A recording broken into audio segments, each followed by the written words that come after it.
Rabu 1 Desember 2021 pukul 2.45 pasti kita mengarahkan perhatian ke derby Merseyside ketika Everton menjamu Liverpool.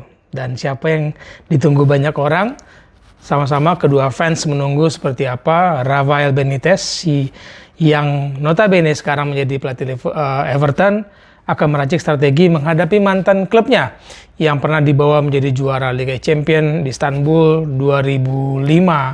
Jadi edisi What with West kali ini gue mau bahas sejumlah pelatih yang melatih atau berkhianat dalam tanda kutip melatih klub rival dari tim yang sebelumnya diasuhnya.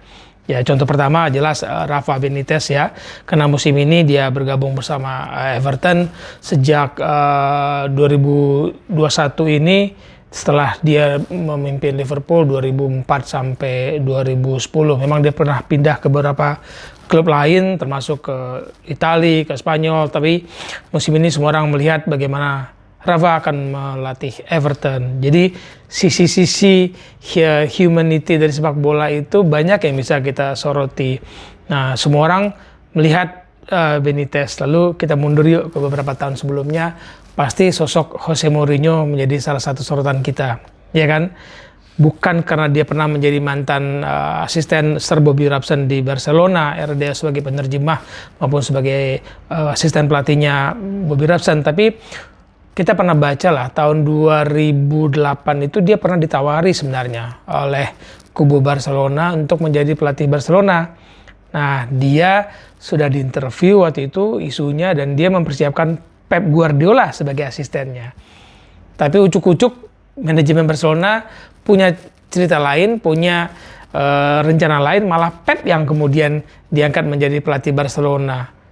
Mourinho tersingkir dan isunya kabarnya karena kekesalannya, karena merasa diremehkan oleh kubu Barcelona itulah maka sebabnya dia kemudian memilih menerima tawaran dari kubu Real Madrid. Dia melatih Madrid tahun 2010 sampai 2013. Kemudian cekcoklah situasi di kubu Madrid, termasuk dia bersama sejumlah pemain dan bintang Real Madrid. Masih ingat ya hubungan buruk Jose Mourinho dengan Iker Casillas, kapten mereka. Lalu Mourinho juga pernah melatih Tottenham Hotspur musim 2019 kemarin, meskipun di pertengahan musim dia bergabung. Tapi jangan lupa, meskipun tidak sekental Barcelona Real Madrid, tapi hubungan Chelsea di mana Mourinho menjadi pelatih dalam 2 periode dan dia diagung-agungkan di situ dan dia dipuja-puji di situ, pindah melatih klub London lainnya, Spurs, ya, Tottenham Hotspur. Meskipun bukan rival terlalu bisa disamakan kayak Spurs lawan Arsenal, tapi kan Chelsea dan Spurs bisa dibilang rival satu kota lah. Nah, Mourinho dengan 2 periode 2004 sampai 2007, 2013 sampai 2015 di Chelsea, terus kemudian melatih Spurs dalam periode singkat ya 2019 sampai 2020. Nah, kita pindah ke negara lain, coba kita lihat di Spanyol. Di Spanyol jelas selain Mourinho tadi dengan Barcelona dan Real Madridnya ada Radomir Antic. Nah, Antic dan nyentrik nih pelatih. Dia pernah melatih Real Madrid tahun 90-an, ini kita ngomong tahun 90-an ya. Dia pernah melatih Atletico Madrid dalam 3 periode, meskipun 2 periode cukup singkat ya sebagai pengganti di musim pertengahan musim sampai ujung musim. Maret 1999 sampai Juni 1999 dia menyelesaikan kompetisi sebagai pelatih pengganti. Kemudian tahun 2000 Maret sampai Mei Radomir Antic mengganti lagi sebagai pelatih pengganti di Atletico Madrid.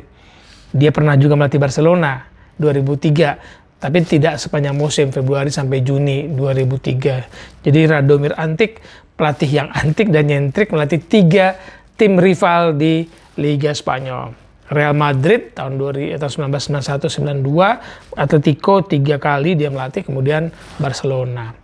Nah, gimana kalau kita kembali ke Inggris, di mana Rafa Benitez tadi sebagai pelatih Everton, mantan pelatih Liverpool. Ada Steve Bruce, ingat dong Steve Bruce, legenda back dari Man United. Dia sekarang melatih Newcastle sejak 2019, tapi dia pernah melatih tim rivalnya Newcastle, Sunderland, meskipun tidak panjang 2009 sampai 2011, tapi ini pelatih yang oleh kubu Sunderland, oleh fans Sunderland kemudian dihujat karena mau melatih Newcastle yang notabene rival bebuyutan mereka. Kita pindah ke Italia, karena di Italia banyak banget ceritanya pelatih-pelatih yang menangani klub rival. Ingat Sven-Göran Eriksson, mungkin kita kenalnya sebagai mantan pelatih timnas Inggris ya. Klub tim pria Swedia ini pernah melatih Roma, pelatih Lazio, dua tim bebuyutan di kota Roma di Italia. Melatih Roma dulu, baru kemudian melatih Lazio. Nah, di mana dia sukses, kita lihat bagaimana Lazio cukup bagus bersama Sven-Göran Eriksson. Lalu siapa lagi? Ada Leonardo Araujo, mantan pelatih Milan, mantan pemain Milan juga. Hubungannya buruk dengan manajemen Milan pada musim pertama 2009-2010 membuat dia cabut dan pindahnya kemana? Ke Internazionale atau Inter Milan nih, kita kenal di sini Inter Milan di 2010-2011. Itu kan musuh bebuyutan langsung loh, 2009-2010 langsung pindah ke 2010-2011 ke klub bebuyutan di kota yang sama tapi dengan dua tim yang berbeda. Setelah Leonardo siapa lagi? Kalau Stefano Pioli masuk dong ya, masih di Italia, dari Inter 2016-2017 dia pindah ke Milan, hampir sama kayak Leonardo tadi. Kalau Leonardo dari Milan ke Inter, kalau Stefano Pioli dari Inter kemudian pindah ke Milan. Siapa lagi? Jangan lupa Maurizio Sarri, ya dong, orang Napoli sama Juve kan nggak pernah baikan. Ya meskipun banyak juga yang nggak baik sama Juve. Setelah melatih Napoli, dia pernah pindah ke Chelsea, nggak sukses, gagal bisa dibilang begitu di Premier League bersama Chelsea. Tapi ketika dia pindah menangani Juve, ya fans Napoli langsung bercuap-cuap lah, dianggap sebagai pelatih yang tidak menghormati mantan klubnya.